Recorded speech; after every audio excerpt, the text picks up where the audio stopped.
Amendment act வேண்டும் என்று மன்மோகன் சிங் பார்லிமெண்டில் பேசிய பேச்சு வேண்டுமென்றால் நீங்கள் யூடியூபிலே சென்று கேட்டு பாருங்கள்.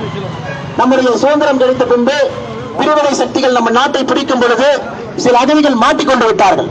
பாகிஸ்தானிலே, ஆப்கானிஸ்தானிலே, மியான்மரிலே, பங்களாதேஷிலே அவர்களுக்கு அந்தந்த நாடுகள் இஸ்லாம் நாடுகள் என்று அவர்களுடைய கோட்பாட்டை சொன்ன பின்பு இந்த சகோதரர்களுக்கு அங்கே குடியுரிமை கிடைக்கவில்லை. அவர்கள் அகதிகளாக வாழ்ந்து கொண்டு வந்தார்கள். அந்த அகதிகளுக்கு ஒரு குடியுரிமை குடிப்பதற்கான சட்டம் தான் CAA. இது யாருக்கும் எந்த மதத்திற்கும் எதிரான சட்டம் கிடையாது. 2014க்கு முன்னால் இந்தியாவுக்குள்ளே அந்த 3 நாட்டிலிருந்து எந்த அகதிகள் நம்ம நாட்டுக்குள்ள வர்றாங்களோ அவர்களுக்கு மட்டும்தான் குடியுரிமை சட்டம் கொடுக்கப்பட்டிருக்கிறது. அப்படி இருக்கும் பொழுது எப்படி திராவிட முன்னேற்ற கழகமும் நம்முடைய காங்கிரஸ் கட்சியும் ஒன்றும் தெரியாத நம்முடைய MP ஜோதிமணி அக்கா அவர்களும் இதை போன்ற விஷமத்தரமான பிரச்சாரத்தை செய்கிறார்கள்.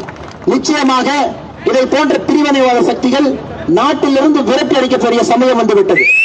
NRC அசாமிலே NRC நடந்து கொண்டிருக்கிறது. இது மத்திய அரசின் திட்டம் கிடையாது. நம்முடைய சுப்ரீம் கோர்ட் அவர்கள் சொல்லி நம்முடைய அரசு செய்கின்ற திட்டம். மத்திய அரசு எங்கேயும் கூட NRC ஊக்குவிக்க வேண்டும் என்று சொல்லவில்லை. 1971 பங்களாதேஷ் வார் நடந்து முடித்த பின்பு அசாமிலே அதிகமாக இஸ்லாமிய சகோதரர்கள் வந்த பின்பு அதை எதிர்த்து சுப்ரீம் கோர்ட்ல கேஸ் போட்டாங்க. சுப்ரீம் கோர்ட்ல சொன்னாங்க அங்க இருக்கிற குடியுரிமை யார் இருக்கிறாங்க, எந்த நாட்டிலிருந்து வந்தாங்க கணக்கெடுங்க. அதற்காகத்தான் NRC வந்தது. இதற்கும் மத்திய அரசுக்கும் எங்கே சம்பந்தம்? எனக்கு தெரியும். திராவிட முன்னேற்ற கழகத்தினுடைய உறுப்பினராக முதல் தகுதி நீங்கள் எதையும் படிக்காமல் இருக்க வேண்டும், எதையும் தெரியாமல் இருக்க வேண்டும், எதையாவது திருட வேண்டும். அது மட்டும்தான் அங்கே இருக்கிற தலைவர்களுக்கு முதல் தகுதி. இப்போது காங்கிரஸ் கட்சி அதை விட மோசமாக போய்விட்டது. குறிப்பாக ராகுல் காந்தி அவர்கள் இங்கேயே வந்தார். ராகுல் காந்தி லாஸ்ட் டைம் இங்கேயே வந்தார். கரூர்ல பிரியாணி எல்லாம் செஞ்சு சாப்பிட்டு, தயிர் பச்சடி செஞ்சு சாப்பிட்டு, இத்தாலி எல்லாம் டூர் போயிட்டு இந்தியா வந்தார். 2 நாள் டூருக்காக இந்தியா வந்தார்.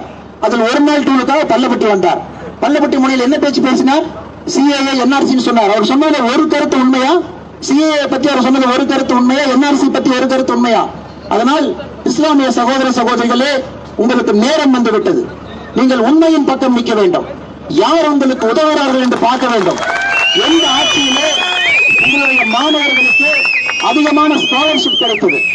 எந்த ஆட்சியிலே எந்த மத கலவரம் இல்லாமல் நாங்கள் அனைவரும் சகோதர சகோதரிகளாக வாழ்ந்தோம் என்கின்ற சரித்திரத்தை புரட்டி பாருங்கள். உங்களுக்கு நிச்சயமாக பாரதிய ஜனதா கட்சியை பற்றியும் நம்முடைய அனைத்து இந்திய அண்ணா திராவிட முன்னேற்ற கழகத்தின் கட்சியை பற்றியும் உங்களுக்கு தெரியும்.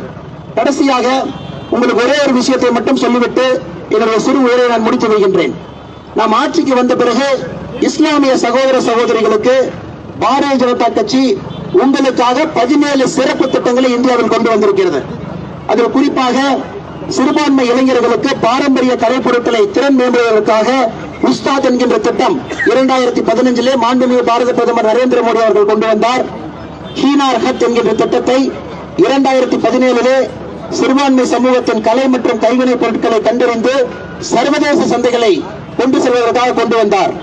நை மஞ்சள் என்கின்ற திட்டம் 2016 எந்த இஸ்லாமிய சகோதரன் பள்ளிக்கு சென்று படிக்காமல் இருக்கின்றார்களோ அந்த சகோதரை ஊக்குவிப்பதற்காக நை மஞ்சள் என்ற திட்டம் வந்தது. சிறுபான்மை சைபர் கிராமம் என்கின்ற திட்டம் இஸ்லாமிய சகோதரர்களுக்கு மாவட்டத்திலே கணினி பயிற்சி ஆரம்பிப்பதற்காக நம்முடைய அரசு கொண்டு வந்திருக்கிறது. மத்திய பிரதேஷ் என்கின்ற திட்டம் நன்றாக படிக்கக்கூடிய இஸ்லாமிய சகோதரர்களுக்கு அயல் நாடு சென்று அமெரிக்கன் யூனிவர்சிட்டியில படிப்பதற்கு நம்முடைய மத்திய அரசு ஸ்காலர்ஷிப் கொடுக்கிறது. மௌலானா ஆசாத் செகத் திட்டம் சிறுபான்மை சமூக மாநிலின் ஆரோக்கியம் சார்ந்த சுகாதார திட்டம் நம்முடைய பாரதிய ஜனதா கட்சி கொண்டு வந்திருக்கிறது. பேகம் ஹசரத் மஹால் தேசிய கல்வி உதவித்தொகை, கல்வியில் சிறந்து வரங்கும் சிறுபான்மை பெண் குழந்தைகளுக்கு மத்திய அரசு சிறப்பான ஊக்கத்தொகை கொடுப்பதற்காக இந்த திட்டம் இருக்கிறது. மகிழா சம்ரித் திட்டம், சிறுபான்மை பெண்கள் அவரவர்கள் தொழில் செய்யும் போது வட்டியில்லா கடன் வங்கியிலிருந்து கொடுப்பதற்காக இந்த திட்டம் இருக்கிறது. ஹமாரி தரோகர் திட்டம், இத்திட்டத்தின் மூலம் சிறுபான்மை மக்களுடைய பாரம்பரியத்தை பேணி காப்பதற்காக மத்திய அரசின் திட்டத்தை கொண்டு வந்திருக்கிறது. கிரீம் நவாஸ் திறன் மேம்பாட்டு மையம், குறுகிய கால பயிற்சி கொடுப்பதற்காக இந்தியா முழுவதுமே இஸ்லாமிய சகோதரர்களுக்கு 2000 பயிற்சி மையங்களை மத்திய அரசு ஆரம்பித்திருக்கிறது. இஸ்லாமிய சகோதரர்கள் PhD படிப்பதற்காக மனஃப் என்கின்ற திட்டம் வந்திருக்கிறது. நயே சவாரா திட்டத்தின் மூலமாக IAS IPS போன்ற காம்படிட்டிவ் எக்ஸாமுக்கு உங்களுடைய சகோதரர்கள் படிக்கும் பொழுது அவர்களுக்கு மத்திய அரசுடைய ஊக்கத்தொகை வருகிறது. நை உதா